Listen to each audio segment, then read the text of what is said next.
All right. Good to be here. I'm Josh Binks. I'm the radiation oncologist here at Memorial Hospital. October is Breast Cancer Awareness Month, and we're privileged to hear from a leader in the field, Dr. Freer, today.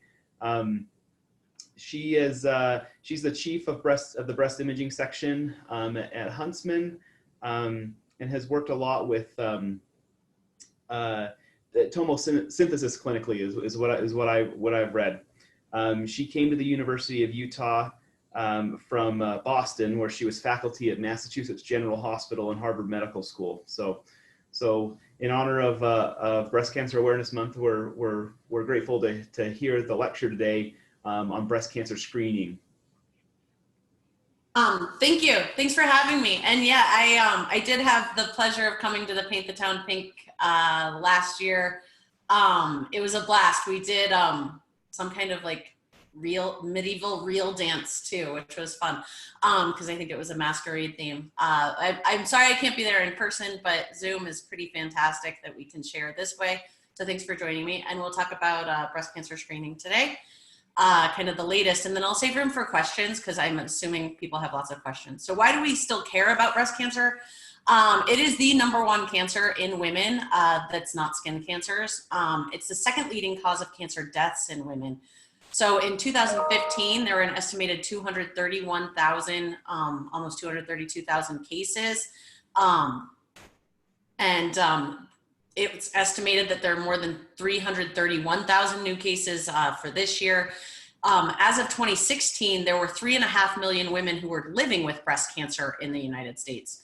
More than 1 in 10 women will be diagnosed in their lifetime, and that's just of the average risk woman. So it does still remain a major player from a public health standpoint for women. What the theory behind screening is early detection. And the thought is if you can catch a cancer earlier, you can treat it earlier and potentially have a better impact. It is screening women who are asymptomatic, healthy individuals, and that's the key.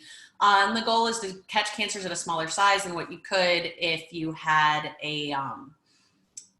waited until they presented clinically. So here on the left, you can see this cancer is just underneath the skin, just kind of at the superior portion of the breast, very easily palpable. It's going to just be compressed between the pectoralis and ribs and the skin. This is going to come to fruition clinically. This is 22 centimeters. Where this tiny little ditzel over here on the right is just a 5-millimeter cancer. It's just this smudge here that really looks like smudge everywhere else. One of the reasons we like to have prior mammograms, because you can see that this was new compared to a prior. And in a perfect world, screening should actually detect cancers that are either a stage 0, like a DCIS, or less than a centimeter. But even decreasing the average cancer to less than 15 millimeters is helpful, and all earlier detection is better. Here's another screening case. You can see this tiny little thing up here that without priors, you might assume is a lymph node or even just an overlapping blood vessel, just a teeny tiny smudge. And here's a little 3-millimeter cancer. This is on the lobe that you can see, and here you can see it's got spiculated margins. That said, even though intuitively it seems to make sense that, catching cancers earlier makes a difference, what we don't know is that if you live longer after survival, does that actually prove that the test was efficacious? And the answer is no. So there's a thing called lead time bias, which you'll read about in breast cancer or in any kind of screening studies. And it's essentially this. So this is borrowed from Dan Copans, who I trained with for a long time and is a leader in our field. And he always used an example of, and this is with his permission, always uses an example of twins. So imagine identical twins, twin A and twin B. They're perking right along. They both make breast cancer, and they make it at the same time. They've had the same exposures throughout their life. So they make breast cancers at the exact same time, and a cancer starts to grow. But woman A gets a mammogram around year 5. Woman B doesn't. She waits until a cancer is palpable. And so she's diagnosed maybe a couple of years later when it's grown to a size that it is palpable. If you just look years out, woman A will look to have lived longer. She will have survived from the time of diagnosis longer than woman B if they both die at the same time from that breast cancer, if there's no actual treatment that you can intervene on once you diagnose that cancer. So the key is, can you intervene in a way to where, let's say they both make cancers at the same time here, Woman A, the cancer comes to, we acknowledge it clinically when she gets her mammogram at year 5. And we're able to give treatments at that point that then make her actually extend her life to where she lives a few years longer than her twin sister, who wasn't diagnosed until clinical. By the time treatments were put in there, it was already a little bit later, and she does not live as long. So that's the theory behind screening, is to say, can you actually intervene on that cancer and make a difference? Now, let's look at the current screening guidelines. American College of Radiology, along with many other societies and Society of Breast Imaging, recommend annual, still starting at 40, kind of what you think of as the old guidelines. We still definitely stand by that. That is what we recommend from Huntsman through a multidisciplinary team from breast cancer experts, is that you screen 40 every year, regardless of family history and risks, and you continue as long as you're in good health. The United States Preventive Task Force and the American College of Physicians have changed to recommend every 2 years, 50 to 74. And then the American Cancer Society you do it every year starting at 45 until you're 54. And then if you want, you can switch to every 2 years, and you'll do it until you have about 10 years of life left. And then they suggest that you may choose to screen between 40 and 44. If you do choose to screen, then it's even more important to screen annually. So that's super simple, right? Except it's not. And then the NCCN actually says to screen 40 and up that consider tomosynthesis, which is a pretty new thing that they included that. And most sites now have access to that 3D imaging. But so this is super confusing. And how in the world, I mean, I can tell you most radiologists don't know all of the different guidelines, especially American Cancer Society guidelines. How do you expect all referrers to know? How do you expect women to know? And if women and referring physicians don't know, how can you truly make an informed decision? Because you actually have to know what the data is to make a good decision. So let's say, does mammography actually reduce breast cancer deaths?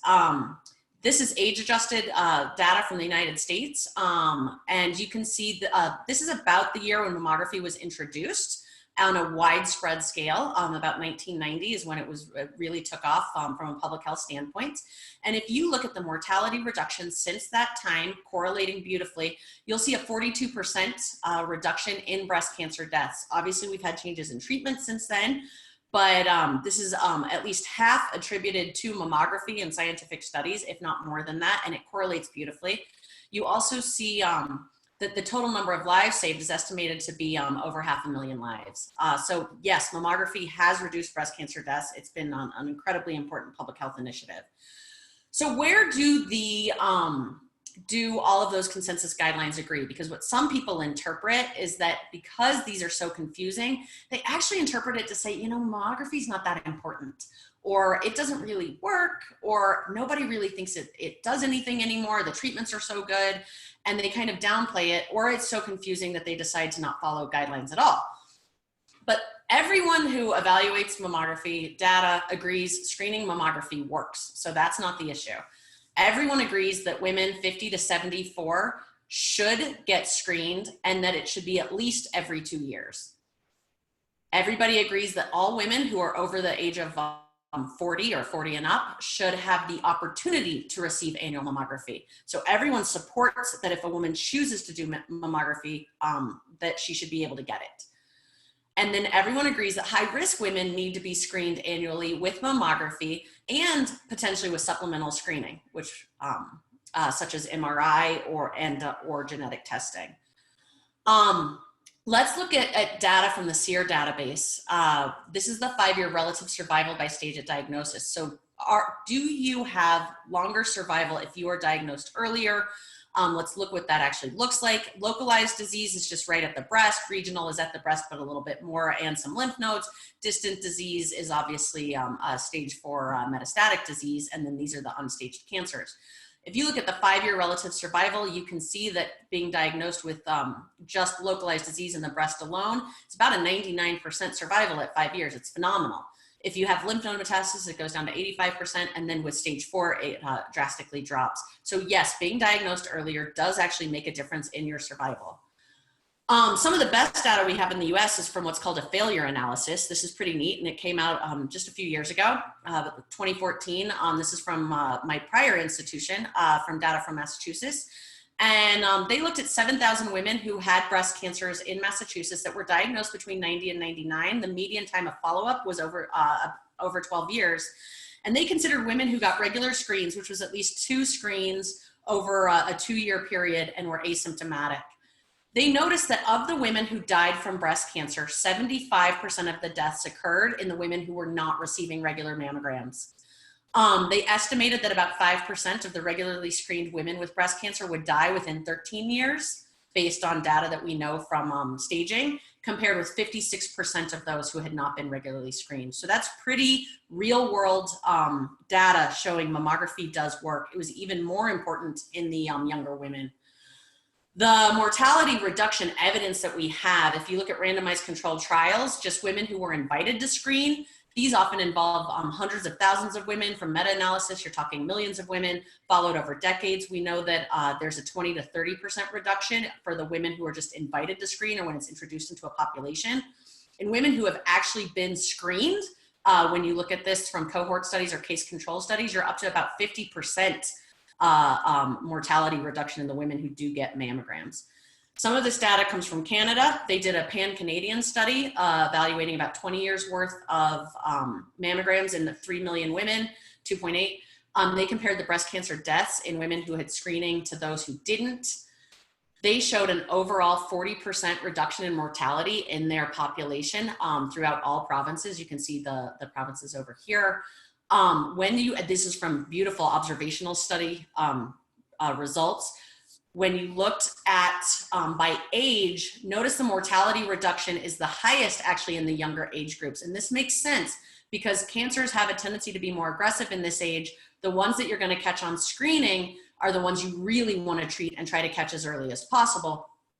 So it's not surprising actually that there's a 44% reduction in mortality.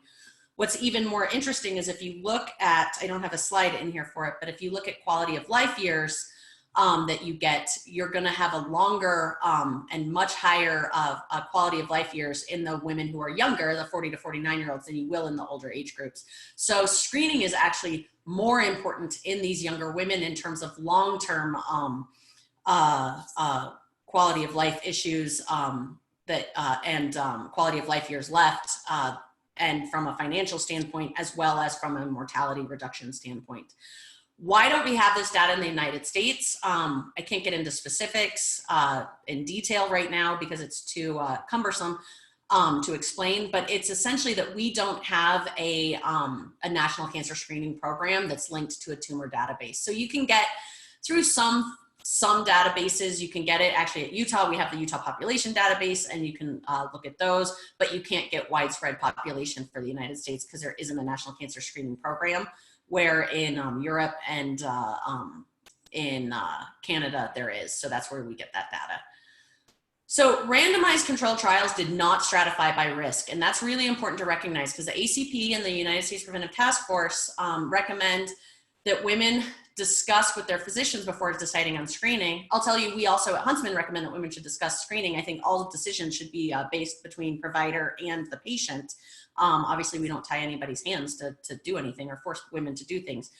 But they pretty strongly suggest for the other recommendations that maybe if you don't have a family history, that it's not as important and that you can decide based on your risk. It's really important to recognize that no actual randomized control trial has stratified by risk, so there's no data to support that recommendation.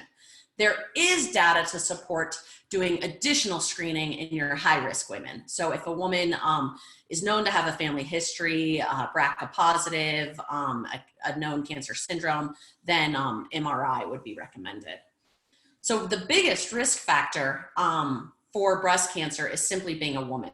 So that is the main risk factor for developing breast cancer, and that is in globalized societies, meaning kind of more of that Western diet and exposures. So the breast cancer incidence is going up about 1% per year. We don't know all the reasons for that, but clearly there are exposures or things in the environment and some genetic issues that are coming into play, we do know breast cancer incidence is going up. A really great fact for women to know, and therefore providers to know, is that 75% of women who were diagnosed with breast cancer have no family history or other risk factors other than being a woman. 75%. So just remember that number. If you only screen based on family risk factors, you will miss 75% of breast cancers in those women. And that is really unfair to those women. What are other risk factors? Some are modifiable and some are not. So the avoidable risk factors, sedentary lifestyle, so encourage women to exercise. Hormone replacement therapy does increase breast cancer risk. Usually it increases the hormone receptor positive breast cancers that have a better prognosis, and sometimes quality of life issues will necessitate that a woman would prefer to take HRT, but she should be aware that it does increase breast cancer risk. A very common one that is not well known among women is alcohol consumption. So women should limit their alcohol to less than 3 drinks a week to keep their breast cancer risks low. We do know that a glass of wine a day for breast cancer actually doubles your risk of breast cancer. So it might have other health benefits or something that women like to do, but they should know it increases the risk of breast cancer. But the majority of risk factors can't be changed. It's going to be your age, your family history, your race, personal health history, early menstruation, late menopause, and age of childbirth, whether or not you have some paragenetic factors that we don't know. Epigenetic factors that we don't know. So comparative relative risk. So a BRCA mutation is a super high risk. Your relative risk is about 20. If you have a history of lobular neoplasias, some other atypias, you do have an increased relative risk. A personal history of breast cancer obviously increases your risk of a second breast cancer because you already know that you can make a breast cancer. Extremely dense breasts and heterogeneously dense breasts, are about just over kind of an equal rate of breast cancer to about double the rate. Only about 10% of women have extremely dense breasts, but of those women, they do have about a double the rate of breast cancer. And even more importantly, they have a rate of having a harder time having that cancer be seen on a mammogram. So it's mostly the fact that the mammogram masks the breast cancer where dense breasts come into play. Alcohol we talked about, and then obesity is also quite a big risk factor, and that actually is probably a linear correlation. So the more obese, the higher the risk.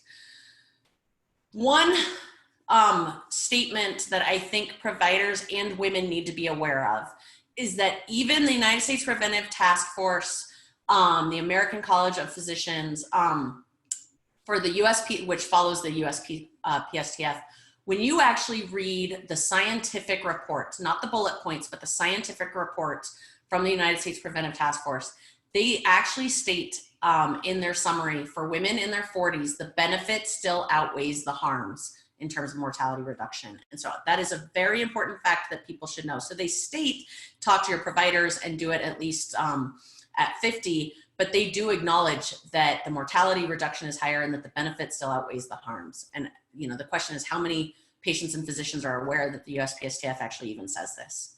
So let's look at the harms of screening. Why shouldn't you screen? So there's the psychological anxiety coming in for a test, not knowing, especially if you end up with a false positive or a callback, a recall. There's radiation exposure, and the big hot topic is overdiagnosis.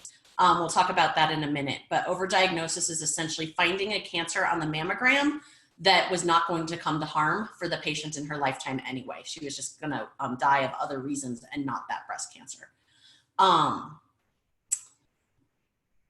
For every 1,000 women who have a screening mammogram, about 100 will be called back for additional mammogram or ultrasound for additional findings.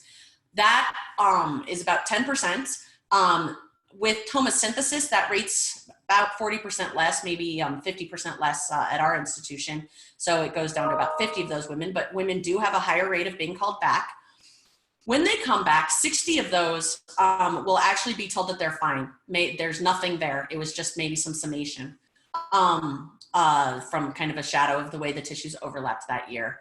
Maybe it's a cyst and the cyst is nothing to worry about. Another 20 will find that there is something, maybe it's like a fibroadenoma. The patient will need to return in 6 months. About about 1 to 2%, so about 15 to 20. Here the statistic is 19, but about 15 to 20 will need a biopsy. The biopsy is just a percutaneous biopsy done in the office. I'm sure many of you have had women who have had one with some local anesthetic. Women tolerate it fine. It's about like going to get a cavity filled when you talk to women. It's not something women are having a lot of fun having done, but they tolerate it just fine. They're able to drive themselves. They're able to drive themselves home. They don't get sedation or anything. It's just a localized biopsy. And of the ones who have a biopsy, about 25 to 40% will end up being diagnosed with a breast cancer. The others will have benign findings. Most women are willing to tolerate that risk, and that's been well studied. Most women who come back after callbacks are actually more likely to return to screen. They don't mind that extra imaging when it happens, but that is a real risk. One of the reasons at Huntsman that we try to do a lot of screen with results and give people results right away so that they don't have to wait very long. We also try to get our callbacks in the next few days so that they don't have to wait long for the women who weren't read with immediate results. The other risk, radiation. The United States Preventive Task Force, that's who the they is, they acknowledge that it's unlikely to have a large effect in the doses used in the screening population. The American College of Physicians actually puts a higher rate on that. It's pretty unusual in that most radiation specialists, most radiation experts don't actually put much weight in today's world for a mammogram for radiation. The absolute level of radiation exposure and the corresponding radiation risk from mammography is deemed very low given other exposures that women have in our current society. The pain, it's well tolerated. Yes, pain can hurt, especially closer to the menstrual cycle time, the week before the cycle, but women are willing to tolerate it, and very few would consider it a deterrent from future screening. Most of the time they just need to be prepped. There's also some vendors now allow women to control the compression themselves so that it can not be quite as tight if they're uncomfortable. But having good compression does make the quality of the mammogram quite a bit better. So the real kind of bug with mammography is this topic of overdiagnosis. And that is the theory that the woman would be diagnosed with a breast cancer that would not kill her in her lifetime. It is actually not possible to measure overdiagnosis directly. We could spend hours going through the science behind how you measure overdiagnosis, what the assumptions are when you measure it. We don't have time for that, and it'd probably be considered relatively boring unless you're a kind of a true scientist at heart. But basically, it can't be measured directly. It has to be measured modeled because we're not going to not treat cancers in today's world, and that's how you would have to measure it. We know that it's pretty rare. For invasive breast cancers, it's about 1 to 10%. We know that from autopsy studies that were done. When you go through the overdiagnosis papers that are out there, some of them are quite flawed in their models. They don't include the annual incidence of breast cancer actually increasing, and they make some pretty faulty assumptions of that incidence of breast cancer, which greatly affects their overdiagnosis rates. And one person who is actually one of the most prominent at talking about overdiagnosis actually lost his appointments at his institution for unethical research. So just, take what's out there with overdiagnosis as a grain of salt. You can also rest assured that docs who deal with breast cancer, oncologists, surgeons, they don't see patients where the breast cancer just sits and does nothing. Women who choose to not treat their cancer, they always come back 2 years, 5 years later with metastatic disease or grossly locally advanced cancer. Additionally, underdiagnosis of breast cancer is not ideal. So just in order to avoid overdiagnosis, you don't want to not diagnose the ones that were important. So let's also just look from a real world example of overdiagnosis and why it doesn't actually affect when or how to screen. It might affect if you want to screen at all. So if you think, I don't ever want to find my cancer, then you don't need to come in for a mammogram. But it shouldn't affect how often you screen. Again, those are faulty assumptions of modeled data that would suggest that. Because if you see, well, if I see as a radiologist, I'm looking at a mammogram and I see these calcifications here. I don't know if they show well for your Zoom, but there are all these small little fine pleomorphic calcifications here throughout the superior breast. If the woman comes in and finds this on a screening mammogram, and she starts to screen at 44 years old, and let's say I overdiagnose that, meaning the cancer is going to sit there and look the same and never kill the patient or come to light clinically. Then when she does come at 50, which the models that talk about overdiagnosis suggests, waiting until 50, that cancer is still going to be there. It's going to be right here. I'm going to diagnose it then. And that would continue to be an overdiagnosis. It doesn't magically switch from a cancer that wasn't going to do anything in her 40s, but now it's overdiagnosed at 50. It would still be an overdiagnosed cancer. So it doesn't actually affect the timing of the mammography recommendations. It really doesn't matter whatsoever when one starts screening if you're worried about overdiagnosis as one of the risks of screening. It would just be don't come at all for screening and don't do any preventive care. Let's do another thought experiment. Let's for a minute assume that some high estimates of overdiagnosis are correct. Some say about 30% of invasive cancers wouldn't kill a patient and that it's mostly in her 40s. At this point, we don't actually know which ones will progress and which won't. We would like to think that we could do it based on grade or based on oncotype, but it's not an exact science. Unfortunately, we do not know. We aren't good at predicting. Sometimes even the low-grade cancers that we think should do nothing are the ones that come back and metastasize. Sometimes it's a tiny cancer that metastasizes. We're not always accurate. Hopefully, eventually, from a scientific standpoint, we can get there, but we're not there yet. Additionally, wouldn't both the provider and the patient want to know if they have a cancer, even if they think it's one that's overdiagnosed, so that they can decide whether or not to treat it? So the question of mammography and breast cancer care really comes down to treatment and overtreatment. And there's a lot of research being done right now saying, do we need to treat all of the DCIS, all of the in situ ductal cancers, similarly to the way we treat invasive cancers? Historically, we have.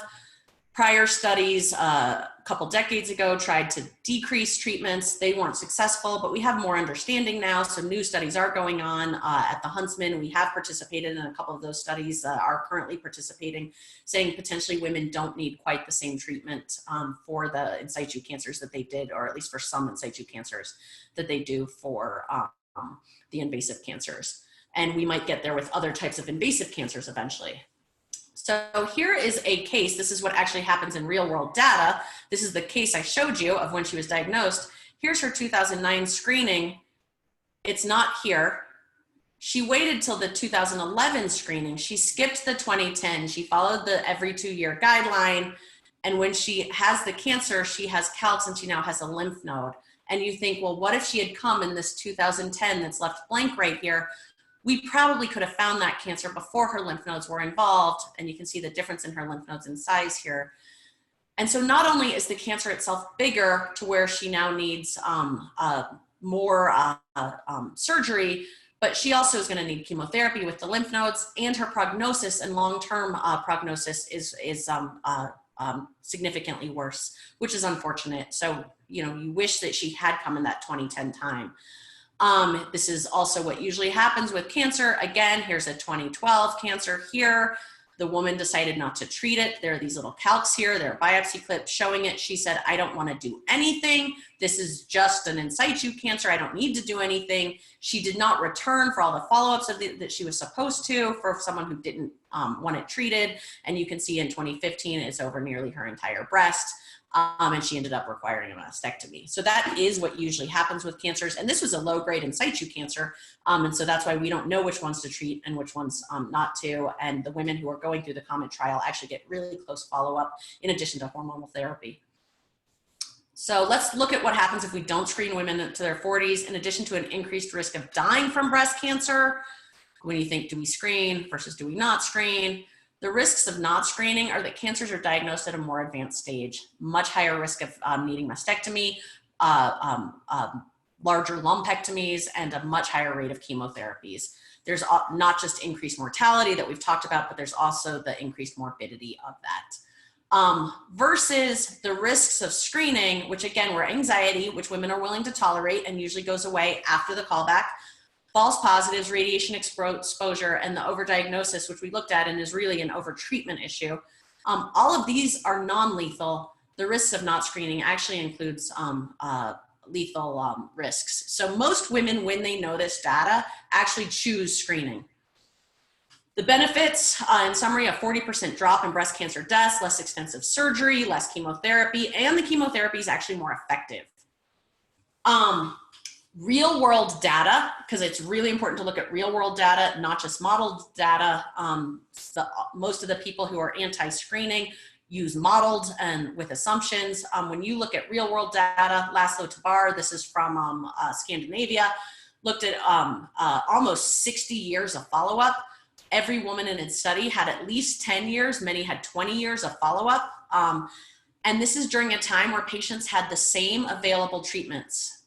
In the women who were screened versus the women who chose against screening, while they had access to the same treatments and had long-term follow-up, they had a 60% lower mortality at 10-year follow-up.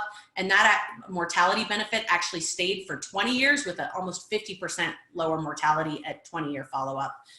Compared to unscreened women. So again, real world data, huge study, massive follow-up, shows even with treatments that do make a big difference, screening makes a huge difference, probably on average of at least 50%, 10 to 20 years out.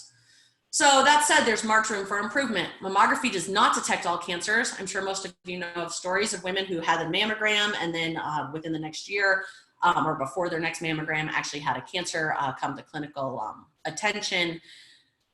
Sometimes those are super aggressive cancers and ones that we are not great at catching on screening and that no screening study will catch, but it's not that uncommon that those are in women with dense breasts. We can do much better than we're doing with dense breasts. And this is where women, unfortunately, have had to be the main advocates for this in the way our healthcare system works.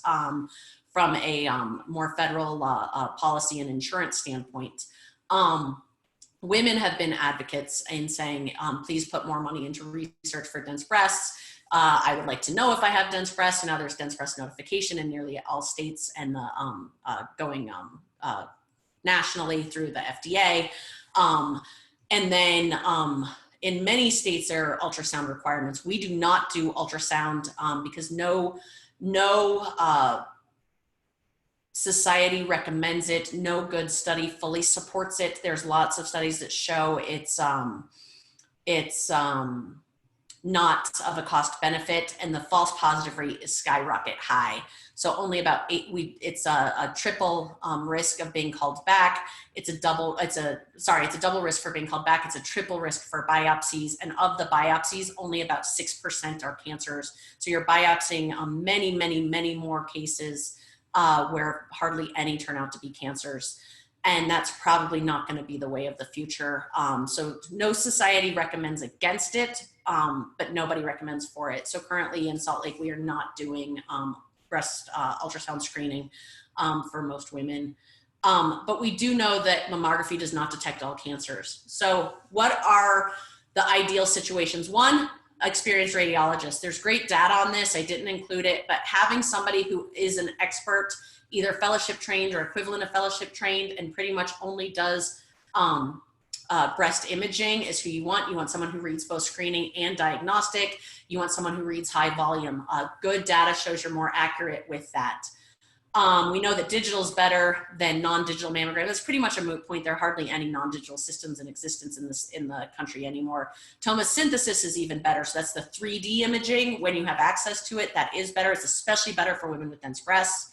If you can do screen with immediate results, it means that you don't have to worry about the false positives of the anxiety while the women are waiting. Because again, those false positives aren't actually being told you have cancer when you don't. They're just being told you have an abnormality that needs a workup. And most of the time you don't actually have anything. So if you can get that done immediately, then you save women the anxiety, and then that gets rid of that risk entirely. Breast density, we talked about. We're not doing the screening ultrasounds because of high false positive. Screening MR is looking more and more promising for women with dense breasts. There are some great studies that have just come out in the last year One is international, one is in this country, multi-center. We were actually supposed to be one of the institutions, but the study was so good, they closed the study early and didn't need us because it showed such a high cancer detection rate in women with dense breasts with MRI. And they're doing an abbreviated MRI protocol, meaning it's a lot shorter, tries to make it cheaper. But that said, MRI is still expensive. It's definitely not for the average risk woman at this standpoint. And to get everybody on board to do more MRI will take quite a bit of time. Then there's also nuclear medicine screening. And I didn't put in here contrast mammo. We are at the Huntsman probably starting an abbreviated MRI program. It's in the works to get up and running. It'd probably be from a research standpoint. And then we're also currently working on acquiring contrast mammo, which is similar results to MRI. It is iodinated contrast, which is like a CT contrast and does have some risk of shock, but it's pretty low risk of allergy, but it is a real risk. The radiation dose is not that much higher, but it is a little bit higher than regular mammography. But the data is pretty good. And so we're probably going to be doing a research study that will compare the abbreviated MR with the contrast. And those might be things for the future for women with dense breasts that we'll be able to offer at the Huntsman. From a purely early detection standpoint, what if we say, get the radiologist out of it, and then I'll go play in those mountains that are behind me. I would love to do that and won't be needed anymore. And you can do circulating tumor cells or just find blood markers and genomics that can predict who's going to get breast cancer. Where genomics is probably really going to come in is from figuring out different screening protocols. So is it one size fits all, or can we do more? And then prevention. If we can actually find out why women are getting the cancers, we can prevent it. So look at tomosynthesis just quickly. Here's a mammogram on the left. This is the same patient scrolling through her tomosynthesis, her 3D. You can show this to any radiologist, hardly anybody, experienced breast radiologist, hardly anybody's gonna pick out a cancer. This is just a little skin marker here. And these were actually skin calcifications. So those are not calcifications to worry about. But there's really nothing seen here. And yet on that 3D, here's a cancer. It looks like a spider or fireworks coming out. It's impossible to miss. Even if you were tuning out, scrolling through that tomosynthesis, you're gonna perk up and wake up and find that. And it's pretty obvious. So that 3D does make a big difference in dense breast women. And we know that. We are almost 100% 3D at Huntsman now. We are, by next year, we still have one machine in the system that's not at an offsite, but we'll be replacing that. But otherwise, of our fleet of about 15 machines, will be 100% 3D at all of our sites. And I do recommend the 3D. Here's another case. This patient's not even that dense, but this is coned down here. There's really nothing too obvious here. Here is the 2D here, showing you where it was coned down from. And yet on the 3D, you can see this pulled in tissue here. This is actually an invasive lobular cancer. These are notoriously hard to catch and often present after they are a later stage. So the 3D making a difference again. So it's important to understand that screening is not going to prevent all cancers. The patient needs to get a mammogram. We do recommend annual mammography. That said, there are women out there who are going to get annual mammography and be quite diligent about making sure it's done and still get a breast cancer. The goal is that if you're doing it every year, you're catching that cancer at an earlier size, an earlier stage, reducing the overall mortality in the population and the overall morbidity.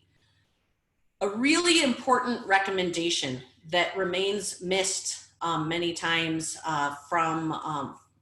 in current setting, it's a fairly new recommendation, but it's that all women, especially Black women and women of Ashkenazi Jewish descent, should be evaluated for their breast cancer risk. They should undergo risk stratification by age 30. And that's usually going to be done by the providers. We're working at the Huntsman to try to figure out how to better risk stratify patients once they come to imaging, so that we can make sure that all of the women who need genetic testing or need supplemental screening, we will catch. Because these women are at a higher risk than average. That it's not that you don't need to screen low risk women, it's that women who are of higher risk need more screening and additional testing than what the average risk woman will need. And so they should be risk stratified by age 30 so that if they do require additional imaging for screening or genetic testing, that they can go ahead and get that done at a time when it can make a difference for them. The current recommendations, this is a digital mammography here, a plus or minus DBT. DBT is digital breast tomosynthesis. So this is just your standard mammogram with or without tomosynthesis. And this is for MRI. So women who have a known genetic mutation or a lifetime risk greater than 20% should actually start screening with mammography at age 30, so not at 40, and they should continue every year until they have, as long as they're in good health. For MRI, they should actually start between ages 25 or 30. You can sometimes start the MRI at a younger age. Anyone who's had breast cancer history and prior personal breast cancer themselves and has dense breasts and they're less than 50, they also should be getting an MRI every year. So all of those women with prior personal breast cancer who are less than 50 and have dense breasts should get the MRI. Frankly, as a radiologist, I will tell you any woman with dense breasts and a prior personal history, as long as they're of age to continue getting screened, should consider getting that MRI. Women with prior chest radiation, such as Hodgkin's lymphoma, they also need the MRI. And then women who have prior atypias, lobular neoplasias, that's a little more controversial, but there's accumulating data to consider doing annual MRI starting at the time of diagnosis. And then ultrasound screening is reserved for the women who can't undergo an MRI, either from claustrophobia or pacemaker or other factors. So we're moving towards the a world of precision medicine. We're not there yet. This would be saying which screening should be done for which woman. And there might be a time when we can select a population that potentially doesn't need screening every year and could get screened every 2 years because they're so low risk. Currently, we cannot do that. You can't just say it's the women with fatty breasts. You can't just say it's women with no risk factors. Remember, 75% of women who are getting breast cancer currently don't have risk factors. 1 in 6 of those women are in their 40s. So we cannot do that yet. But lots of research studies being done for this, and we're actually participating in one of them to look at different screening guidelines to say what could you actually do long term. It's probably going to be through blood tests, through what are called SNP tests, not just modeled risk stratification, but actual genetic risk stratification. And hopefully one day we will be there. We do know mammo and clinical breast exam miss approximately 20% of cancers in the population. In high risk, dense breasted women, the sensitivity can be super low and miss most breast cancer. So here's a woman who had a negative screening on the mammogram, and then she got her MR, and there was this spiculated mass, and these were done 24 hours apart from each other. So that mass is there on the mammogram. I know that mass is there, and I still can't see it. It's in the subareolar breast.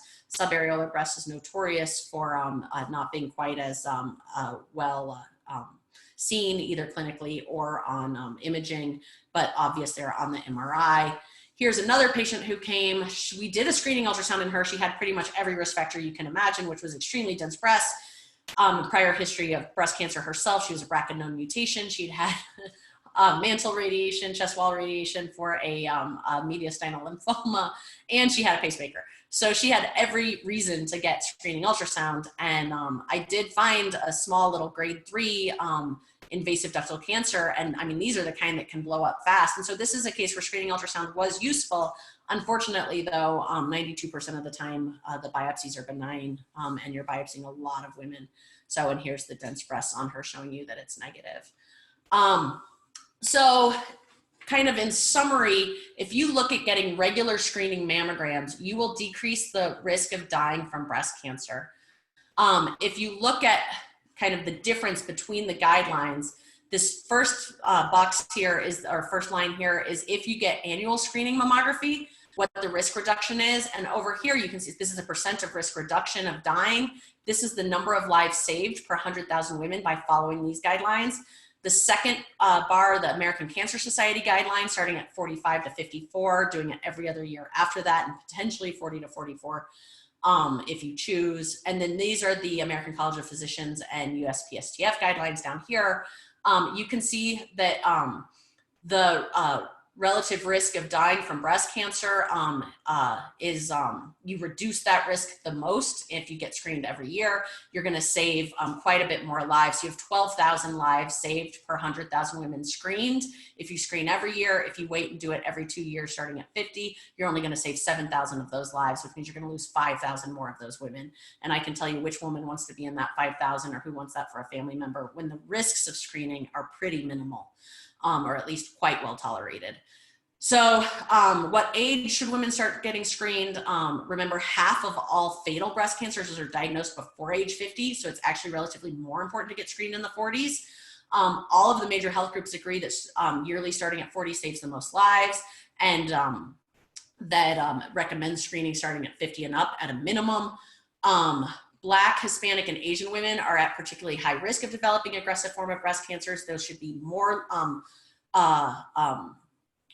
even higher, more stronger recommendations to get screened in their 40s. And then women who do not get screened and develop breast cancer in their 40s are about 3.5 times more likely to need a mastectomy, 2.5 times more likely to need chemotherapy. So that's pretty much the latest of where we are now. We are moving towards a future of more precision medicine. But currently still recommend 40 and up. The Huntsman team, multidisciplinary team, including surgeons, oncologists, and referrers for Huntsman do recommend that. And it's definitely what I recommend.